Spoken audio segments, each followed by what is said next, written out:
नमस्कार, ओम शांति। बहुत बहुत स्वागत और अभिनंदन आप सभी का आज 2 सितंबर 2025 की मुरली चिट चैट में। हाँ, तो आज प्यारे शिव बाबा ने मुरली में हम बच्चों को विश्व शांति स्थापन करने के हमारे ऊंचे कर्तव्य की याद दिलाई है और कितने स्नेह से याद दिलाई है। हाँ बिल्कुल। बाबा कहते हैं, मीठे बच्चे, तुम विश्व में शांति स्थापन करने के निमित्त हो, इसलिए तुम्हें कभी अशांत नहीं होना चाहिए। ऐसा लगता है जैसे बाबा हाथ पकड़कर बहुत प्यार से हमें हमारी सबसे बड़ी शक्ति और जिम्मेदारी का एहसास करा रहे हैं। आज बाबा की इन गहरी बातों से, उनके स्नेह हमारे प्रति, उनके भरोसे और विश्व शांति में हमारी भूमिका पर विस्तार से बात करेंगे। हाँ बिल्कुल। आज का मुख्य विषय यही है कि आंतरिक शांति और विश्व शांति का इतना गहरा नाता क्यों है। हाँ, और इसमें हम बाबा के बच्चे क्या खास भूमिका निभा सकते हैं। सही बात है। और बाबा ने सिर्फ समस्या नहीं बताई, बल्कि बहुत प्यार से समाधान भी समझाया है कि सच्ची अविनाशी शांति कैसे और कब मिलती है। हाँ, चलिए आज की मुरली के इन अनमोल रत्नों को और गहराई से समझते हैं। जरूर। देखिए, दुनिया में हर कोई शांति चाहता है। कॉन्फ्रेंस होती हैं, समझौते होते हैं, पर नतीजा कुछ खास नहीं निकलता। हाँ वो तो है। बाबा आज बहुत स्पष्ट करते हैं कि ये बाहरी शांति के प्रयास क्यों अधूरे रह जाते हैं। वो कहते हैं कि सच्ची संपूर्ण शांति तो सिर्फ एक ही समय और एक ही जगह होती है, नई दुनिया, सतयुग। हाँ, जिसे हम सतयुग कहते हैं। कल्पना कीजिए एक ऐसी दुनिया की जहाँ सिर्फ एक ही धर्म है, आदि सनातन देवी देवता धर्म, जहाँ पवित्रता है, सुख है और शांति है। वो हेवन है जहाँ दुख का नाम निशान तक नहीं। बिल्कुल। बाबा का कितना मीठा वायदा है, नई दुनिया में सुख है, दुख हो नहीं सकता। कितनी राहत देने वाली बात है ये सिर्फ एक सपना नहीं, बाबा कहते हैं ये हमारी आने वाली सच्चाई है। बिल्कुल सही कहा। और बाबा सिर्फ सतयुग का वर्णन नहीं करते, वो ये भी विश्लेषण करते हैं कि अभी इस दुनिया में स्थायी शांति क्यों नहीं मिल पाती। हाँ, क्या कारण बताते हैं बाबा? मुख्य कारण बताते हैं अनेक धर्म, अनेक मत मतांतर और इन सब से ऊपर देह अभिमान। देह अभिमान, हाँ। जब तक आत्मा खुद को ये विनाशी शरीर समझती है, तब तक वो बाहरी परिस्थितियों और दूसरे शरीरों से प्रभावित होती रहती है, जिससे टकराव और अशांति पैदा होती है। बाबा यहाँ शांति के 2 स्तरों को बहुत सुंदर ढंग से अलग करते हैं। एक है परम शांति, जो आत्माओं की दुनिया, हमारे घर निर्वाण धाम में है, जहाँ शांति शांति है। हाँ, वहाँ शांति स्वाभाविक है, वहाँ अशांति का प्रश्न ही नहीं उठता। और दूसरी है इस कर्म क्षेत्र पर हमारे जीवन में अनुभव होने वाली शांति। बाबा का दृष्टिकोण यहाँ क्रांतिकारी है। वो कहते हैं कि शांति सिर्फ लड़ाई झगड़े या शोरगुल का न होना मात्र नहीं है। अच्छा। शांति तो आत्मा का अपना मूल गुण है, उसका स्वधर्म है। स्वधर्म जैसे? जैसे पानी का स्वधर्म शीतलता है, अग्नि का उष्णता, वैसे आत्मा का स्वधर्म ही शांति है। मतलब शांति कोई ऐसी चीज नहीं है जिसे हमें बाहर से हासिल करना है या किसी से मांगना है। एग्जैक्टली। बाबा कहते हैं वास्तव में इसमें दौड़ा दौड़ी करने की बात है नहीं। हाँ। बाप कहते हैं सिर्फ अपने स्वधर्म में टिको तो विकर्म विनाश हो जाएंगे। अच्छा। स्वधर्म में टिकेंगे तो शांति हो जाएगी। अपने स्वधर्म में टिकना यानी आत्मा के जो मूल गुण हैं, शांति, पवित्रता, प्रेम, सुख, ज्ञान, आनंद, शक्ति, उस स्वरूप में स्थित होना। वाव। और ये शांति हमें कहाँ से मिलती है? बाबा कहते हैं तुम हो ही एवर शांत बाप के बच्चे। हाँ, ये तो बहुत बड़ी बात है। ये शांति हमें वर्षे में मिलती है उस परमपिता परमात्मा शिव बाबा से, जो स्वयं शांति के सागर हैं। हमें बस उस वर्षे को क्लेम करना है, उस कनेक्शन को मजबूत करना है। वाव, ये समझ तो बहुत शक्तिशाली है कि शांति हमारा आंतरिक खजाना है, जिसे हमें बस जागृत करना है। बिल्कुल। और फिर बाबा हम बच्चों पर कितना विश्वास दिखाते हैं। वो हमें ये नहीं कहते कि तुम शांति के लिए प्रार्थना करो, बल्कि कहते हैं तुम विश्व शांति के निमित्त हो। हाँ, कितनी बड़ी पदवी है ये कितनी बड़ी पदवी है, कितना ऊंचा कार्यभार है। इसी विश्वास के आधार पर बाबा हमें पहला कदम बताते हैं, स्वयं शांत रहना। बाबा कहते हैं अगर तुम निमित्त हो तो पहले खुद तो उस गुण से भरपूर बनो, और इसके लिए वो फरमान बरदार यानी आज्ञाकारी बच्चों की निशानियां बताते हैं। हाँ। बाबा का सबसे मुख्य फरमान क्या है? सबसे मुख्य फरमान है, बच्चे अमृत वेले सवेरे उठकर बाप को याद करो। अमृत वेला, बाबा इस पर बहुत जोर देते हैं। हाँ बहुत। अमृत वेला यानी भोर का वो शांत शक्तिशाली समय, जब प्रकृति भी शांत होती है और परमात्मा से कनेक्शन जोड़ना सहज होता है। सही। बाबा कहते हैं जो बच्चे इस मुख्य फरमान को नियम से पालन करते हैं, आलस्य छोड़कर सवेरे उठकर फ्रेश होकर प्यार से बाप को याद करते हैं, वो सपूत बच्चे हैं। सपूत बच्चे। और बाबा का वायदा कितना स्पष्ट है, ऐसे सपूत बच्चे ही भविष्य में राजा बनेंगे, ऊंच पद पाएंगे। और जो नहीं मानते, जबकि जो कपूत बच्चे हैं, जो बहाने बनाते हैं, फरमान को महत्व नहीं देते, वो इस ऊंचे पद से वंचित रह जाते हैं। बाबा उदाहरण देते हैं कि वो जाके प्रजा में साधारण पद पाएंगे या जैसे कहा झाड़ू लगाएंगे। हाँ। ये असल में पद की भिन्नता को दर्शाता है। बाबा की भाषा सीधी है, लेकिन इसमें हमारे लिए गहरी शुभ भावना छिपी है। हाँ, ये कड़वी दवाई जैसी लग सकती है, पर है हमारी आत्मा के फायदे के लिए। ये सिर्फ नियम पालन की बात नहीं, ये तो अपने प्यारे बाप से बेहद का वर्षा लेने का तरीका है। बाबा की हर श्रीमत, हर सलाह हमारे ही कल्याण के लिए। बिल्कुल। इसलिए बाबा हमें रोज अपनी चेकिंग करने को भी कहते हैं। एक तरह से ये रोज का आध्यात्मिक होमवर्क है। बिल्कुल। बाबा पूछते हैं, अंदर में जांच करो, हमने कोई विकर्म तो नहीं किया, किसको दुख तो नहीं दिया। ये आत्मनिरीक्षण बहुत जरूरी है। विकर्म मतलब जैसे किसी को कड़वा बोलना, गुस्सा करना। और सूक्ष्म भी हो सकते हैं, जैसे किसी के प्रति मन में गलत सोचना, ईर्ष्या करना। अच्छा। बाबा हमें अपनी आदतों को, अपनी प्रतिक्रियाओं को चेक करने को कहते हैं। कहीं ऐसा तो नहीं कि हम विश्व शांति स्थापन करने चले हैं और घर में या सेंटर पर ही छोटी छोटी बातों पर अशांति फैला रहे हैं। हाँ, ये तो सोचने वाली बात है। बाबा का कितना सुंदर मार्गदर्शन है कि हम ईश्वरीय संतानें आपस में बहुत प्यार से क्षीर खंड होकर रहें। क्षीर खंड जैसे दूध और शक्कर मिलकर एक हो जाते हैं, वैसे ही हम एकमत होकर रहें। बाबा बार बार याद दिलाते हैं, तुम बच्चे हो विश्व में शांति स्थापन करने वाले। सही। अगर घर में ही अशांति करने वाले होंगे तो शांति फिर कैसे करेंगे?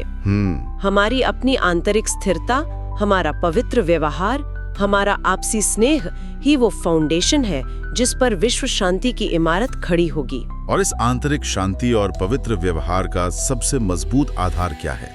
आज का वरदान भी जैसे इसी रहस्य को खोलता है। हाँ, आज का वरदान बहुत सुंदर है। बाबा कहते हैं, पवित्रता की शक्ति द्वारा सदा सुख के संसार में रहने वाले बेगमपुर के बादशाह भव। ये शब्द कितने शक्तिशाली हैं, बेगमपुर के बादशाह।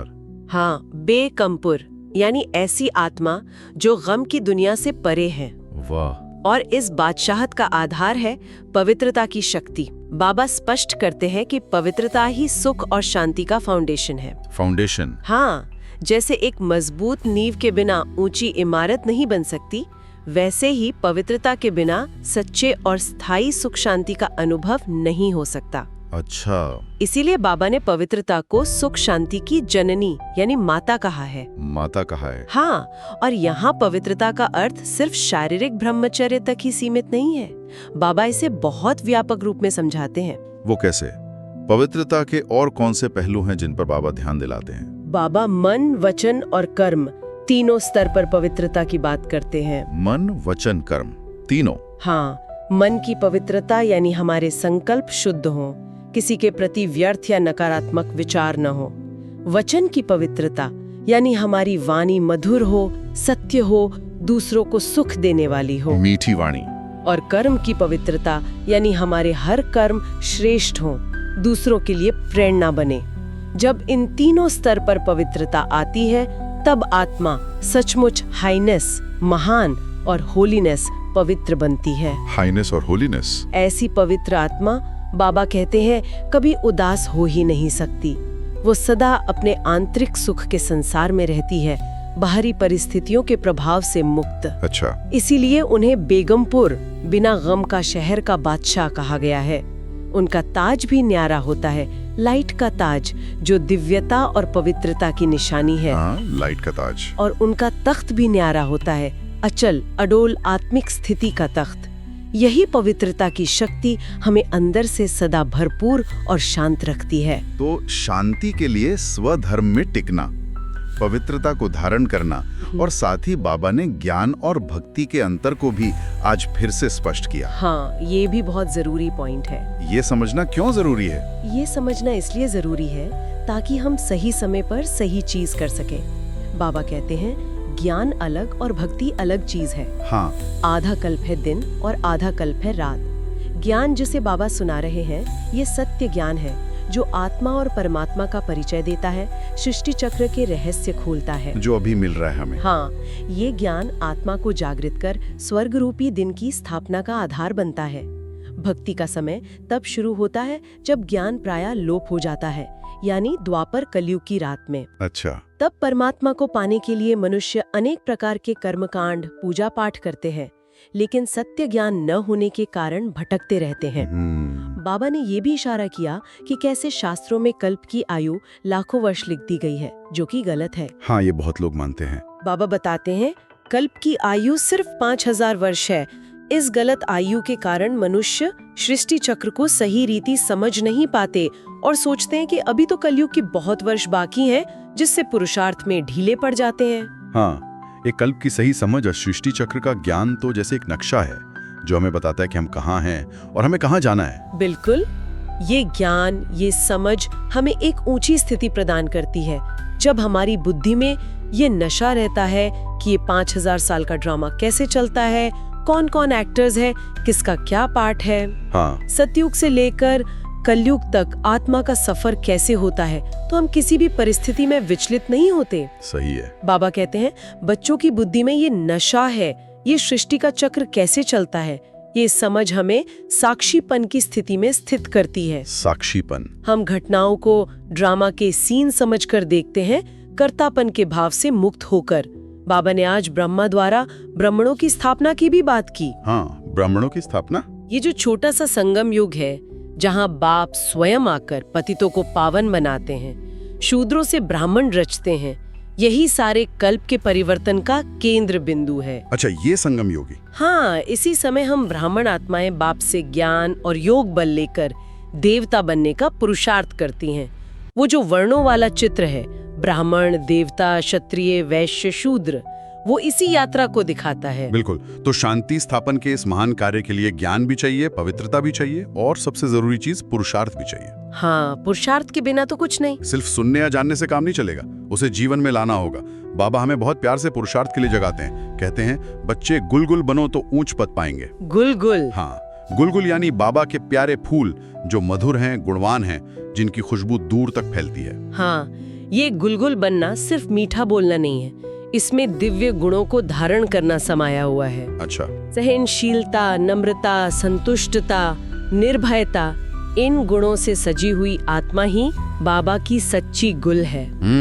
बाबा हमें याद दिलाते हैं कि जिस एक बाप को हमने आधा कल्प भक्ति मार्ग में कितना याद किया, कितने मंदिरों में ढूंढा, कितने दुख में पुकारा। हाँ, पुकारते ही रहे। अब वो स्वयं आए हैं हमें अपना बेहद का वर्षा देने। तो अब समय है पुरुषार्थ करके उस पूरे वर्षे के अधिकारी बनने का। बिल्कुल। और इस पुरुषार्थ में दो मुख्य पंख हैं, ज्ञान और योग। ज्ञान यानी मुरली का रोज चिंतन मनन, और योग यानी याद की यात्रा। बाबा याद की यात्रा और ज्ञान की सेवा पर तो हमेशा ही बहुत जोर देते हैं। आज के अव्यक्त इशारों में भी जैसे इसी याद की शक्ति का जिक्र है। हाँ, है। बाबा ने पावरफुल योग यानी लगन की अग्नि, ज्वाला रूप याद की बात कही है।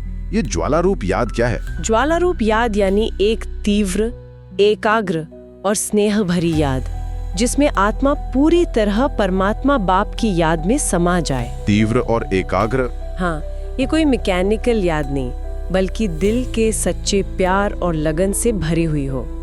बाबा कहते हैं याद की ये अग्नि, ये ज्वाला इतनी शक्तिशाली है कि दुनिया में फैली हुई भ्रष्टाचार, अत्याचार, दुख, अशांति की नकारात्मक अग्नि को समाप्त कर सकती है। जैसे अग्नि गंदगी को जलाकर भस्म कर देती है, वैसे ही हमारी संगठित योग की शक्ति, ये ज्वाला रूप याद, वायुमंडल को शुद्ध कर सकती है। और आज का स्लोगन भी जैसे इसी शक्तिशाली अभ्यास की ओर इशारा कर रहा है। मैं आत्मा हूँ, शरीर नहीं। यह चिंतन करना ही स्वचिंतन है। हाँ, बिल्कुल इसी से जुड़ा है। ये इतना सरल सा लगने वाला अभ्यास कैसे इतना शक्तिशाली हो सकता है? ये सरल जरूर लगता है, पर यही सारे पुरुषार्थ का सार है। मैं आत्मा हूँ, ये सिर्फ शब्द नहीं, ये अनुभव है। अनुभव। जब हम बार बार ये चिंतन करते हैं, तो धीरे धीरे देह अभिमान, जो सब विकारों की जड़ है, वो कमजोर होने लगता है। अच्छा। हम अपने असली स्वरूप, आत्मिक स्वरूप में टिकने लगते हैं। यही स्वचिंतन हमें देह और देह की दुनिया के आकर्षणों से परे ले जाकर आंतरिक शांति, स्थिरता और शक्ति का अनुभव कराता है। यही मैं आत्मा हूँ की स्मृति हमारी याद की लगन को, उस ज्वाला को तेज करती है। अव्यक्त इशारों में बाबा ने यही तो बताया कि याद की यही ज्वाला रूप अग्नि एक तरफ दुनिया की नकारात्मकता, दुख, क्लेश की आग को शांत करने का कार्य करेगी। और दूसरी तरफ सभी भटकी हुई आत्माओं तक परमात्मा के शांति, शक्ति और शीतलता के संदेश का वाइब्रेशन पहुंचाएगी। अच्छा, वाइब्रेशन पहुंचाएगी। हाँ, इसी याद की अग्नि से आत्माएं जन्म जन्मांतर के विकर्मों और पापों के बोझ से, उस जलन से मुक्त हो सकेंगी। तो ये स्वचिंतन और याद की यात्रा ही विश्व शांति स्थापन के हमारे निमित्तपन का मुख्य आधार और विधि है। तो आज प्यारे बाबा ने हमें फिर से हमारे सबसे ऊंचे स्वमान और कर्तव्य की याद दिलाई है। हम शांति के दूत हैं, विश्व शांति स्थापन के निमित्त हैं। हाँ, ये हमारा सौभाग्य है। और उन्होंने कितने प्यार से, कितने सहज तरीके से इसका रास्ता भी बताया।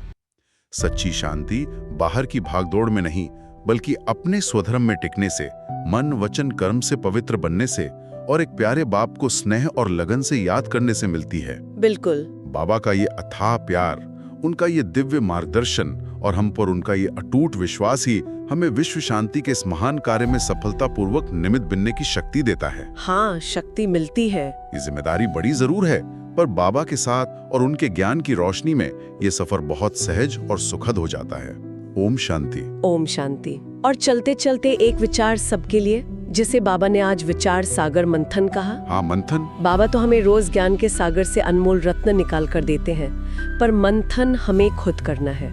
तो आज की मुरली के इन रत्नों को सुनने और समझने के बाद अपने अंदर गहराई से झांक कर देखें। ऐसा कौन सा एक संकल्प या ऐसा कौन सा एक गुण या धारणा है जिसे हम आज से ही, अभी से ही अपने जीवन में और दृढ़ता से धारण कर सकते हैं। ये अच्छा सवाल है। क्या वो अमृत वेले उठकर प्यार से बाप को याद करना है? क्या वो पवित्रता के किसी सूक्ष्म पहलू पर और ध्यान देना है? क्या वो किसी के प्रति अपने मन में शुभ भावना रखनी है? या मैं आत्मा हूँ इस समान में टिकने का अभ्यास बढ़ाना है? हाँ, कुछ भी हो सकता है। इस पर जरूर सोचिएगा, क्योंकि बाबा कहते हैं एक एक आत्मा का छोटा सा परिवर्तन भी विश्व परिवर्तन के महान सेवा में अपना अमूल्य योगदान दे सकता है। सही बात है। हमारी एक शुभ भावना, हमारा एक शांत संकल्प भी वायुमंडल में शांति की लहरें फैला सकता है। ओम शांति। ओम शांति।